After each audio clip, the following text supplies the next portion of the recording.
Okay. Thank you everyone for joining us today for our webinar entitled Considerations for the Energy Transition in Colorado. Today, we will be having two IEEFA analysts discuss the challenges and opportunities in Colorado as Colorado manages its transition away from coal. IEEFA, or the Institute for Energy Economics and Financial Analysis, is a global think tank that examines issues related to energy markets, trends, and policies. Our mission is to accelerate the transition to a diverse, sustainable, and profitable energy economy. Today's presenters are David Schlissel and Dennis Wamsted. David is the former director of resource planning and analysis for IEEFA and co-founder of the organization. He has been a regulatory attorney and a consultant on electric utility rate and resource planning issues since 1974. He has testified as an expert witness before regulatory commissions in more than 35 states and before the U.S. Federal Energy Regulatory Commission and Nuclear Regulatory Commission. Schlissel has also testified as an expert witness in state and federal court proceedings concerning electric utilities. Dennis focuses on the ongoing transition away from fossil fuels to green generation resources, focusing particularly on the electric power sector. He has 30 years of experience tracking utility transitions and technology developments, beginning with a long stint as executive editor of the Energy Daily, a leading trade publication based in Washington, D.C. He has consulted for numerous utilities and industry organizations, focusing on technology and policy trends reshaping the power sector.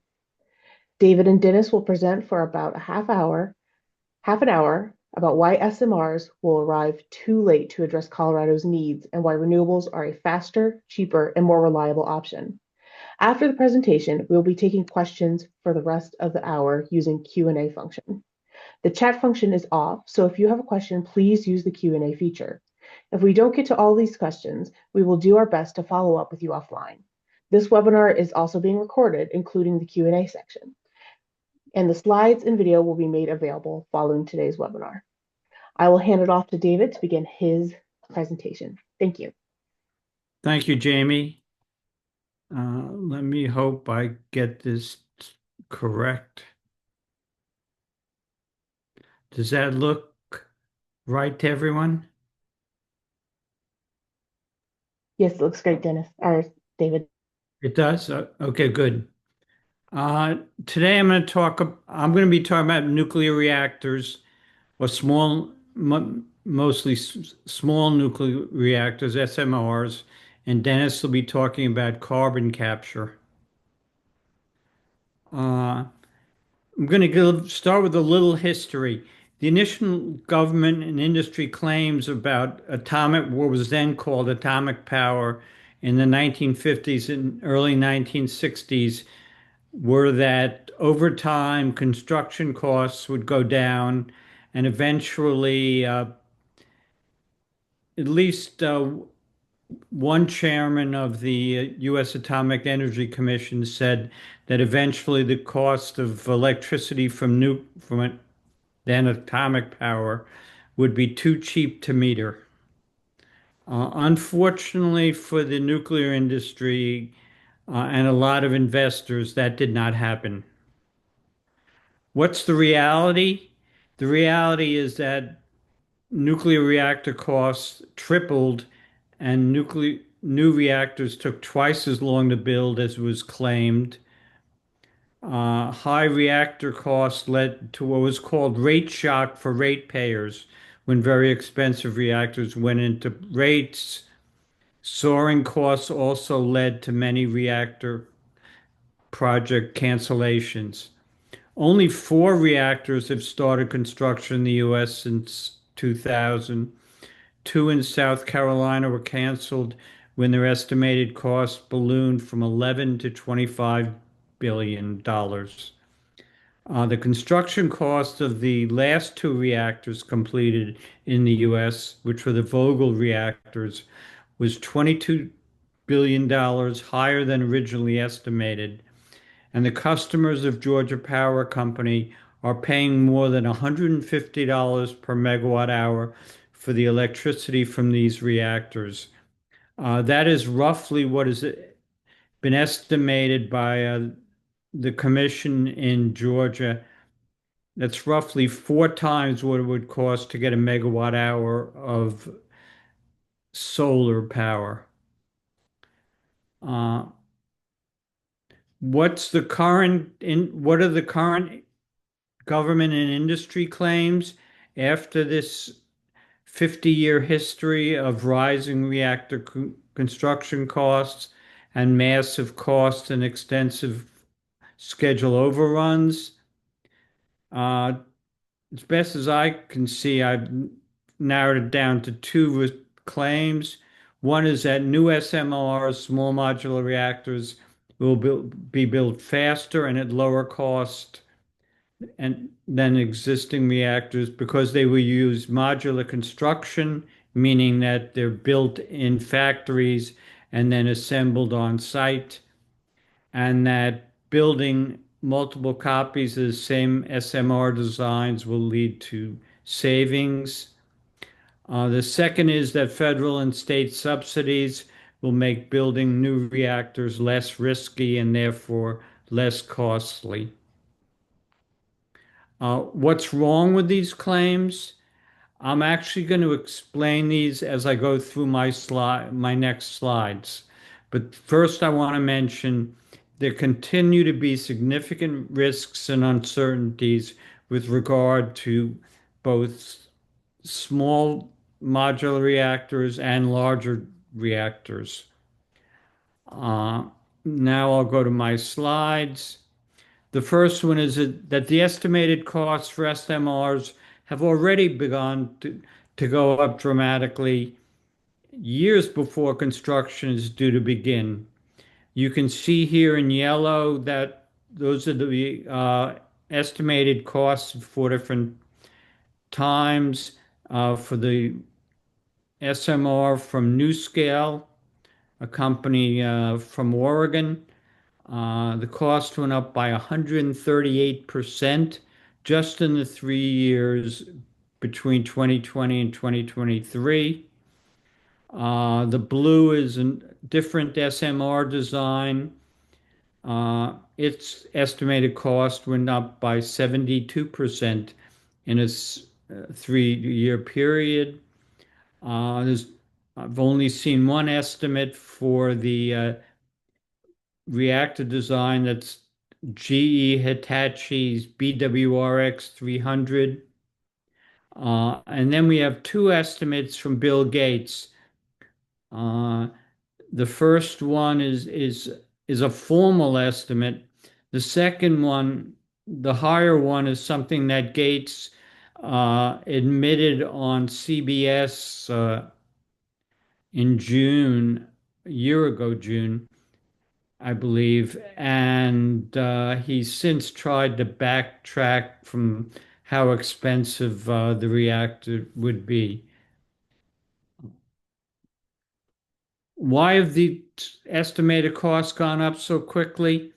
Uh, Roughly 2 years ago, and actually 2 years ago uh, on Saturday, NuScale canceled what was supposed to be the first SMR in the US. When it canceled it, it cited two reasons: rising estimated borrowing costs and skyrocketing commodity construction prices. In this chart, you can see how much the cost of these key commodities had gone up in the 2 years prior to NuScale's cancellation of the project. That's pretty dramatic growth, especially for uh, all of the construction commodities, the fabricated structural steel, or you can see them.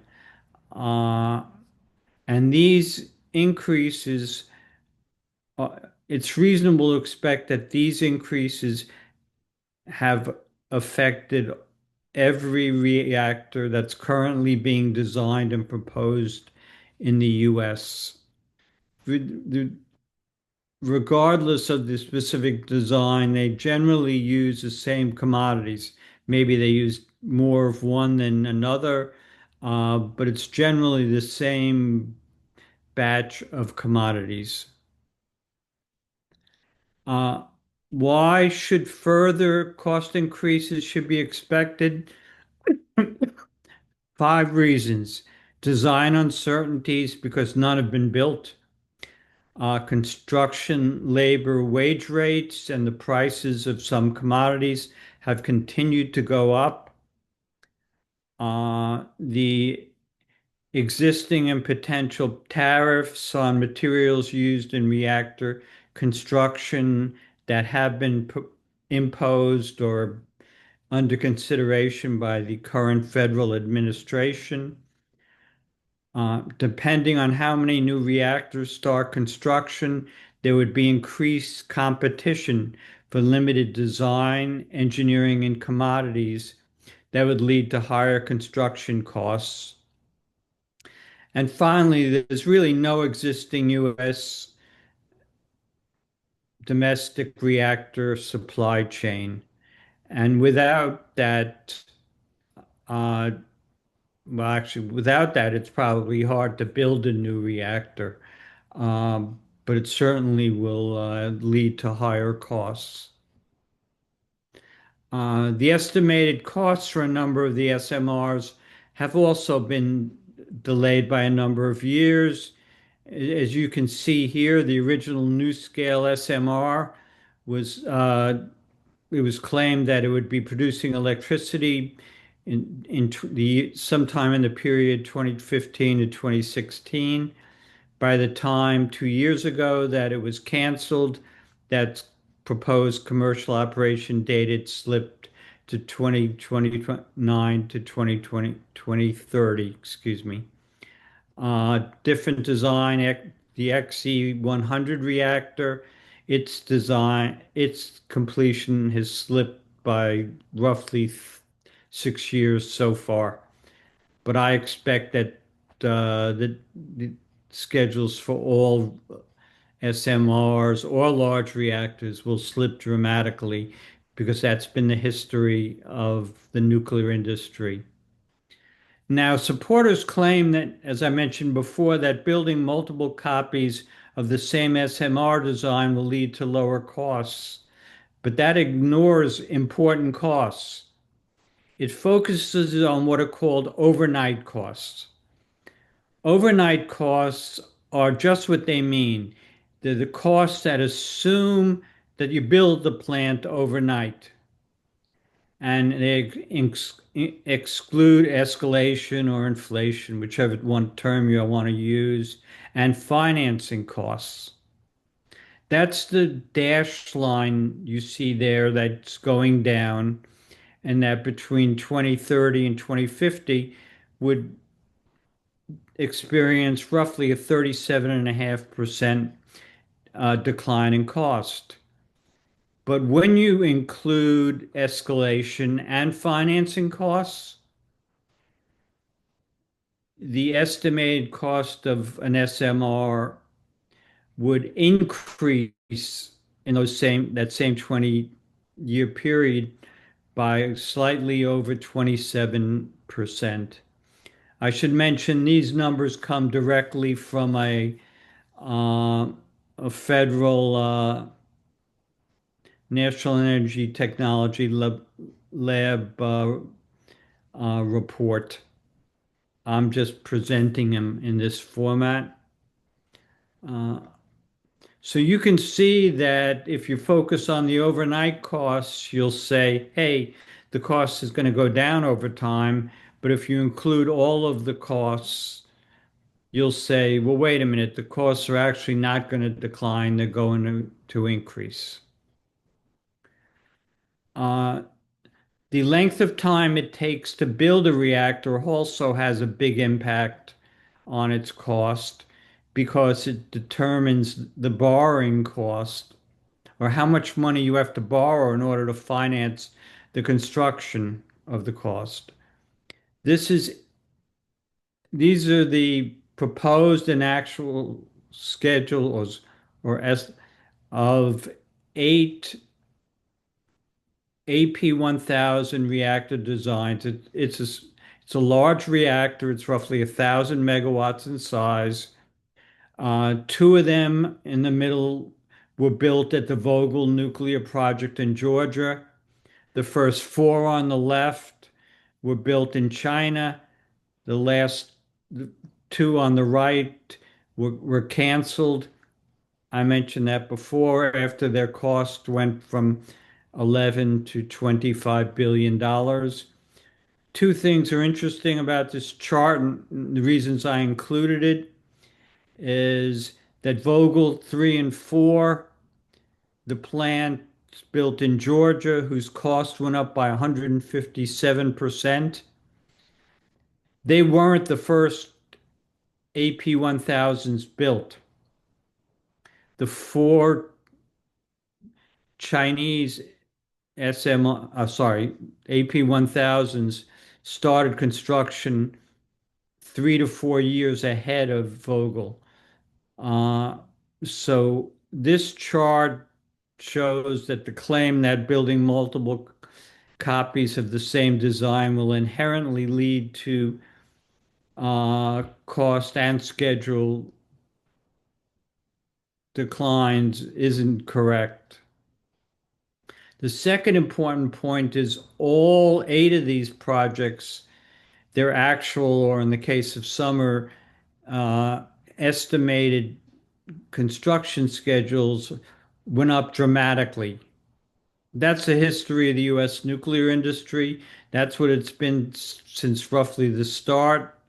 That's something I and a lot of others expect to continue. This is a chart that I put together that looks at a possible range of costs for the electricity from SMRs. The dashes, the dash in, I guess that's kind of reddish brown, is the low end of the range. The solid brown line is the high end of the range.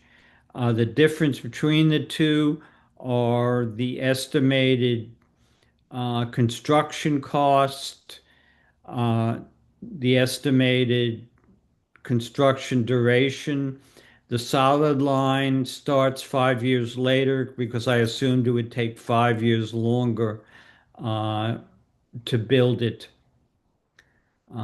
The green and yellow orange lines are wind, solar, and solar plus batteries. Uh, the chart speaks for itself. Nuclear is going to be much more expensive than renewables, uh, regardless where in the, well, if I did a similar analysis for somewhere else in the US, the numbers would change, but probably the conclusion would remain close to the same. Now, the federal government, if sorry, I'm going to go back. You can see that the title to this chart discusses a 50% federal nuclear subsidy. That's an investment tax credit in the Inflation Reduction Act of 2022, which happened to survive the led congressional legislation this summer, which means that taxpayers, each of us, are bearing 50% of the cost of the construction cost for a nuclear power plant. So that even if we bear 50% of the construction cost, it's still cheaper for ratepayers to build, sorry, it's more expensive for ratepayers to build nuclear than renewables. Uh, but federal subsidies really don't reduce the total reactor cost. They just transfer some of it, in this case 50%, from ratepayers to taxpayers. These are the very same people so there's no real savings there. The Public Service Company of Colorado, PSCo, has asked the Public Utilities Commission in Colorado for authority to spend up to $100 million of ratepayer provided funds to what they repeatedly call de-risking investments in new technologies like SMRs. But in reality, history has shown there's no de-risking investment in reactors like SMRs that have never been built anywhere. And as I said in my testimony, the Public Utility Commission should make the utility, which stands to earn hundreds of millions to billions of dollars from its ratepayers if it builds new reactors, the commission should make the company spend its own money to try to de-risk investing in SMRs or any large reactors. And this, I'm done, finished with my presentation. These are contact information for Dennis and myself, and then my testimony from Colorado and a copy of the report we've written. And I will stop sharing. Thank you, Thank David. you, I will David. hand it over to Dennis. All right. Welcome, everyone. I am going to share my screen as well for everyone. And then we will get on to the second half of the presentation today, which focuses on carbon capture and storage with gas-fired turbines. As you clearly have heard from David's comments, IEEFA is not real optimistic about nuclear's economic competitiveness, whether it's large scale or small scale. Particularly when you compare it to low cost, quick to build, and when paired with batteries, very dispatchable renewable power. IEEFA has the same concerns with plans to pair gas generators with CCS. This slide is busy with lots of data we've gathered over the years about the performance of various carbon capture facilities around the world. But what I want you to focus on is the big red circle on the right side there, which talks about natural gas. And the point is that natural gas carbon capture and storage has never been done at commercial scale. The only example we have in the United States is a small facility that operated in Massachusetts in the 1990s and early 2000s, which treated a slipstream. I'd be happy to go into that in detail later if you'd like, of a combined cycle facility totaling about 40 megawatts. Operated for a number of years, apparently did well, but it's hard to know after the fact, and it's been closed down for a long time with nobody coming forward with real data about it. The CO2 that was captured from the facility was not piped elsewhere. It was used next door, and it really isn't indicative of what would be necessary if you wanted to put carbon capture on a commercial sized combined cycle plant in the United States. There have been a number of FEED studies funded by DOE looking into the possibility of using carbon capture on gas-fired power plants. None of them have gone anywhere. They have universally found that the price would be quite high, and the performance may or may not be what is being promised. But they are basically, those FEED studies basically have been shelved. There recently have been a couple of new proposals floated. One you may have heard about from Google in Illinois to put carbon capture on a new plant that's proposed near the Archer Daniels Midland CO2 capture facility in the state. There's another one that has recently been proposed in California, but they are proposed at the moment, and I expect that they will be years before development takes place and many uncertainties about performance, which is the focus of the second chart here. It's the same chart I just showed you before without the red circle, because what we want to highlight here is the fact that none of the carbon capture facilities in any realm have come anywhere close to the 95% capture rate that's touted by developers, promoters, utilities, and those who would like to see these projects get built, maybe like utilities. The part of the chart that would be useful to focus on here is the far left, the black columns, which are the performance at the one coal-fired power plant in the United States that has had carbon capture, and the one in Canada up in Saskatchewan. Neither of those plants have come anywhere close to the 95% capture that is generally touted by developers. And I think David and I, through our research over the years, would say that the performance numbers, even here, are probably optimistic.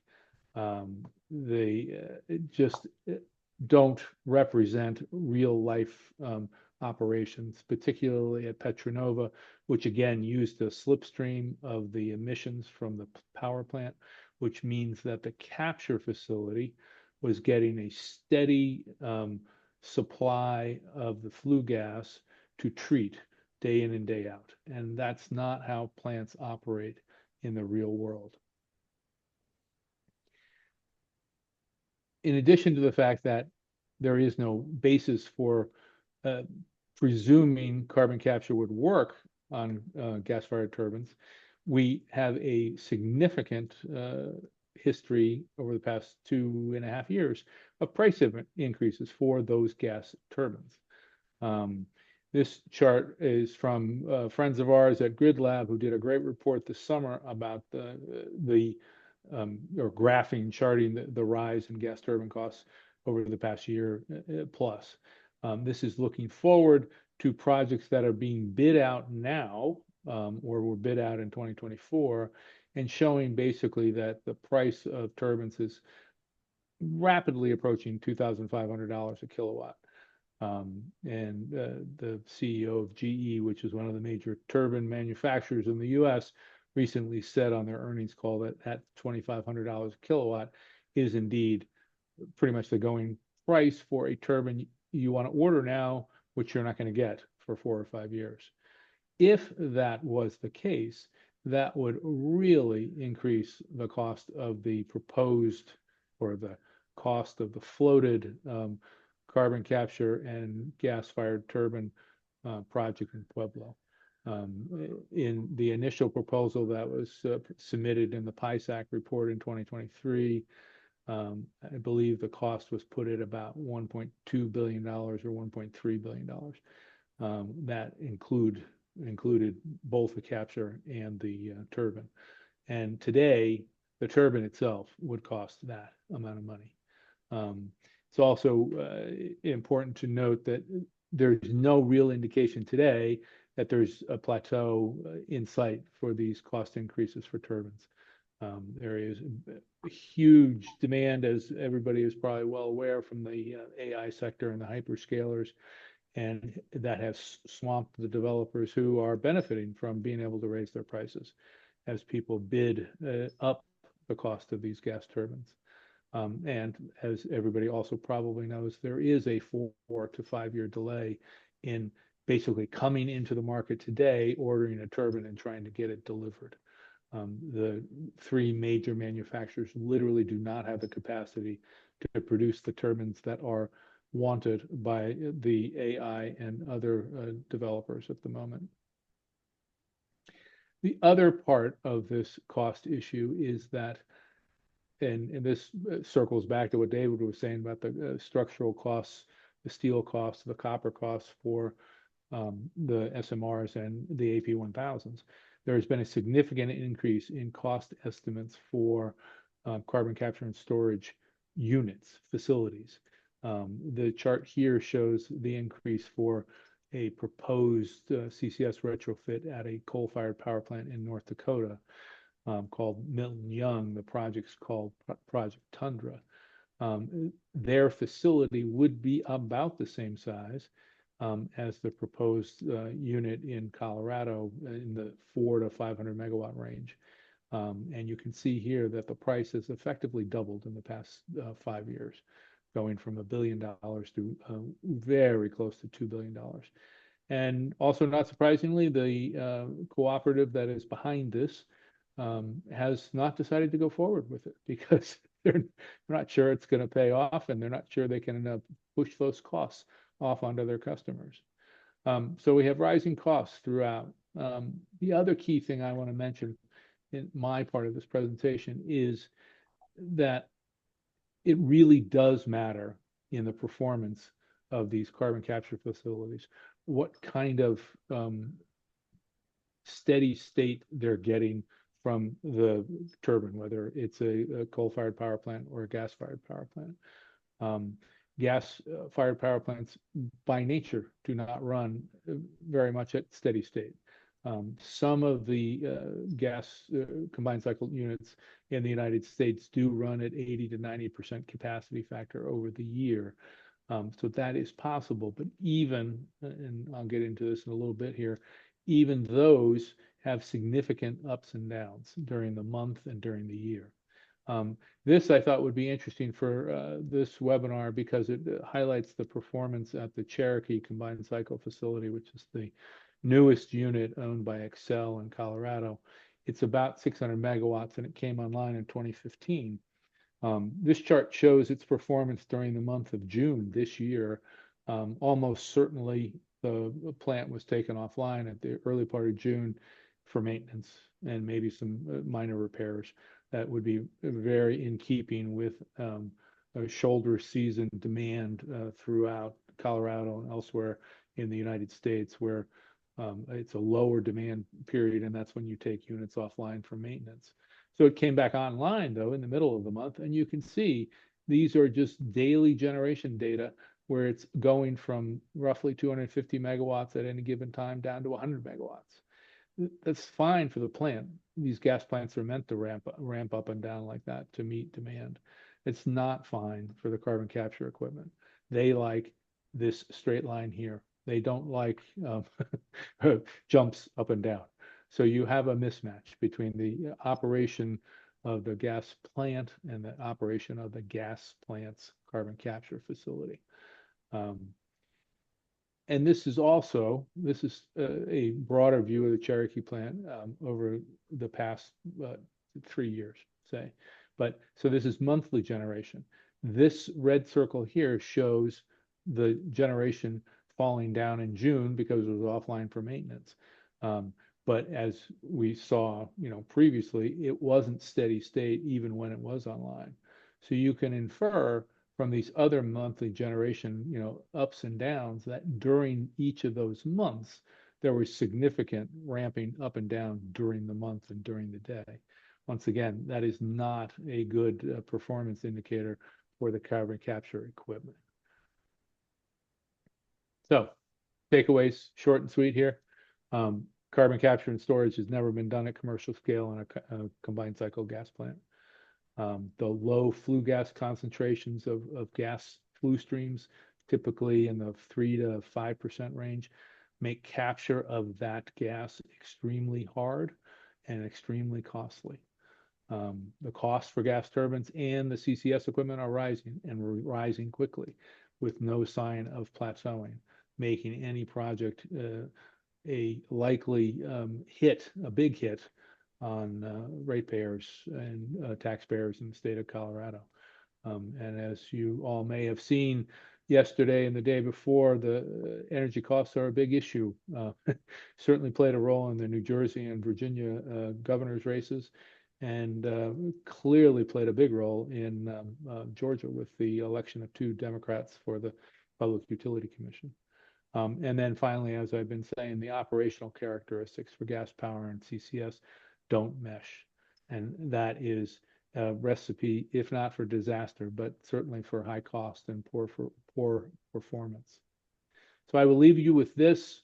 It's a snippet from lengthy testimony or comments filed by American Electric Power a couple of years ago in response to the Biden administration's effort to enact CO2 controls throughout the electric utility industry.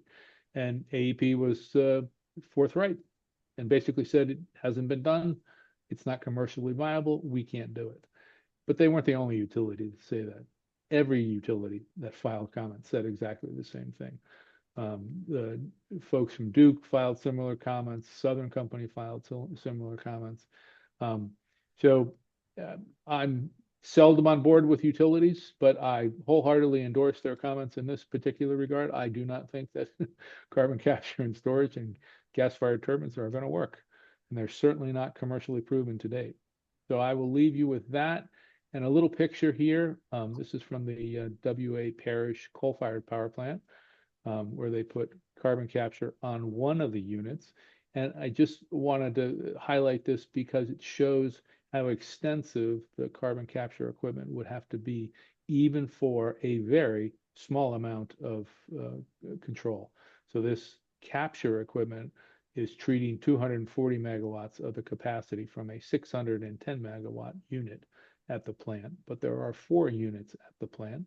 So if you wanted to try to capture carbon from all 4 units, the capture equipment would probably be larger in size than the actual power production facilities.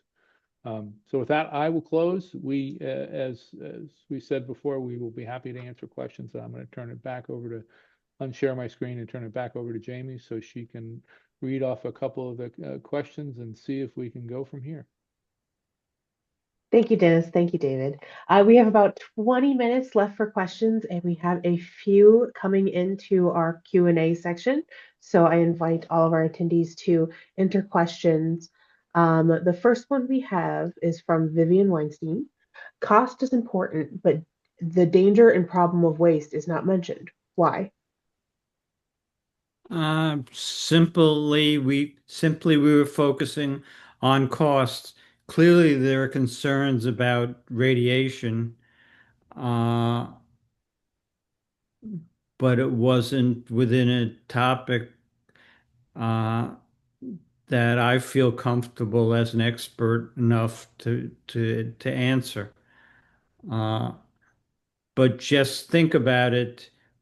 Uh, the radiation risk from a nuclear power plant is going to be much more significant than from solar or from solar from or from wind or from battery storage. It just wasn't a topic I felt comfortable talking about. And if I could chime in, it is IEEFA's strength is economic analysis and technology analysis.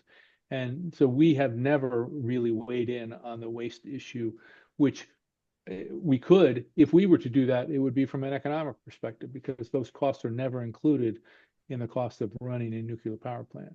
And the same thing is true at the beginning of the life cycle. We don't focus on the uranium mining and enrichment part of the equation either, which is being heavily subsidized right now by the Trump administration. But so they are both dangerous, and uranium mining has left a bunch of scars throughout the Western United States. But that's not IEEFA's basically reason for being. We are definitely an economic and technology analytical firm, and so we're aware of those issues, but it's not something we focus on in our analysis. Thank you. Our next question is from Scott Weiser. How do you respond to the statement that wind and solar are in fact more expensive than nuclear reactors when all of the costs of intermittency, not including the required transmission lines, are factored in as shown by Robert Idle in his Levelized Full System Cost of Electricity, LFSCOE paper, rather than what is now being admitted by experts, including Lazard, is incomplete, the levelized cost of electricity? Uh, I'd have to read that paper to see whether I agree with the conclusion. Uh, Yeah, it I, re I have not read it reactors either, but reactors are really expensive, really expensive.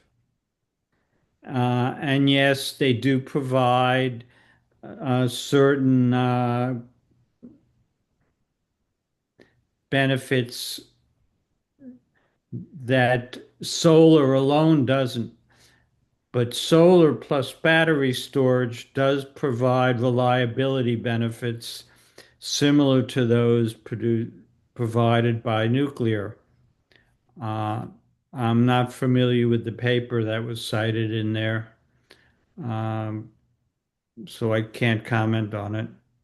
Right. And I haven't read it either, but I would point out that nuclear power has the same kinds of issues that often get overlooked in a lot of, if you were to build, say, a AP1000 in Colorado, which I understand is not on the books at the moment, but the utility then would have to plan for having that AP1000 and ready backup for that AP1000 because the utility has to plan for the loss of its largest generating unit on its system. So if you built an 1100 megawatt AP1000, you would have to have backup power in the total of 1100 megawatts in case the unit went offline, which unfortunately they do. So there are costs like that that also are not always included in some of these calculations. And I would submit that transmission's also potentially a wild card here because yes, renewables need transmission, but so do nuclear power plants. If you're building them on a greenfield, which is likely where they're going to be built, if you're building them in, if you're redeveloping the Pueblo facility or the Comanche facility, perhaps you can use some of those transmission lines. But transmission is a requirement, obviously, for all of these generation resources. And wind and solar with battery offers flexibility in planning. If you're going to add a 500 megawatt or a 1,000 megawatt nuclear power plant, eventually, if you decide in 5 years after you've spent half or two-thirds of the money that you don't need it, there are going to be stranded costs that someone, meaning ratepayers, are going to have to pay. So it's far better to have flexible resources, uh, especially at times like today where we don't know what the future demand for electricity is going to be. I mean, it's only been 2 or 3 years since the estimated demand for uh, oh, sorry. Uh, I got distracted, excuse me. It's only been a couple of years before the demand for data centers started jumping off the roof. Who knows what it's actually going to be? If you start building large or small plants now to meet what you think will be the demand for data centers in 5 or 10 years, and that demand doesn't materialize, it's a financial disaster. Far better to have the flexibility of renewables plus battery storage. Thank you, David. Our next question comes from Lauren Swain. I'm going to combine a couple of hers here. Can you comment on the quality of jobs with nuclear and CCS? How would you how would these costs compare if solar and wind were fully unionized? How feasible is that? And how do we bring labor on board when they benefit from the high cost of these facilities? You want to take a first go at that, David? I was hoping you would. Well, I mean, I'm assuming by quality of jobs, Lauren, you mean that they're high priced or high paying jobs. And I think we have to dissect that a little bit. Gas-fired power plants actually require a very small number of or a small amount of labor to run a gas plant. CCS plants, since there are so few, I actually can't really tell you how much labor that is involved on a day-to-day basis, but it won't be anything like a nuclear power plant. But it's also clear to us that the small modular reactors that are being touted by developers who are also talking about how few labor folks they're going to need going forward. If you build an AP1000, you need a lot of 24-hour a day control room folks and security folks and all that. But the conversation from the small developers is not on, oh, we're going to hire lots of people and be able to have lots of jobs. So I'm not quite sure it's the benefit to labor that labor may think it is. But some of these actually, it will depend on what's proposed. And so we're kind of talking about things that are out there in the ether, but we don't really have, hard and fast numbers about who's proposing what and who they're going to hire and how much they're going to pay and those kinds of things. Yeah, it depends on where you're going to put, as Dennis finished with, where you're going to put the reactor. Uh, what other kind of industrial development is going to be around where the reactor is? Uh, yes, I have to admit that nuclear plant workers probably earn, on average, and on a dollar per hour basis, more than workers on battery storage or renewables.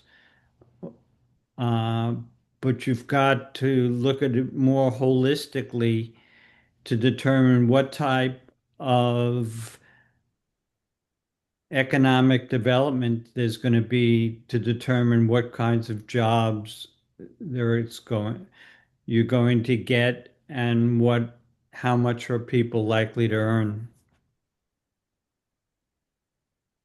Thank And you so much. Oh, sorry, go ahead. Jamie, one final thing, Lauren, for the third part of your question, as David said, nuclear power plants are generally high priced or high paying jobs, but you're paying for those jobs, or ratepayers are paying for those jobs. I mean, so it's not like unfortunately, it is not a free lunch. Those high paying jobs are being paid for by ratepayers wherever those high paying jobs exist. They're not being paid for by the developers of the nuclear power plants. And what the money that goes to paying for the nuclear power plant affects the economy uh, in the area of the ratepayers who are paying for it.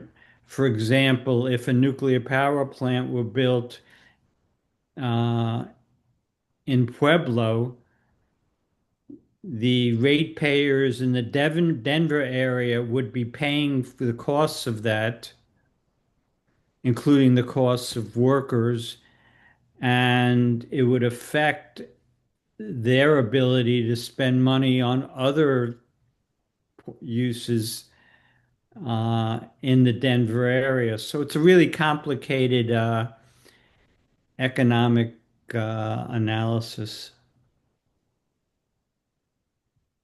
Thank you. I believe we have time for one more question, and any questions we did not get to today, I encourage you to reach out to both Dennis and David with the contact information you will receive when the recording and slides are sent out. So our last question comes from, forgive me if I pronounce your last name wrong, Sarah Barzak.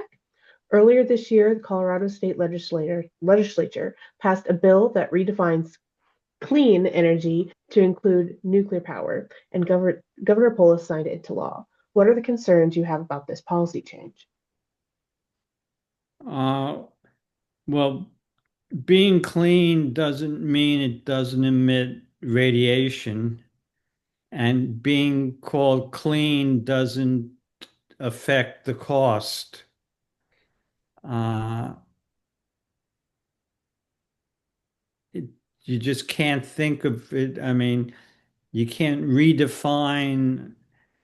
There's still nuclear is still, and gas with carbon capture are both still expensive resources that will affect the economy of public service Colorado's customers and service territories, regardless of what the legislature deems may be clean or not.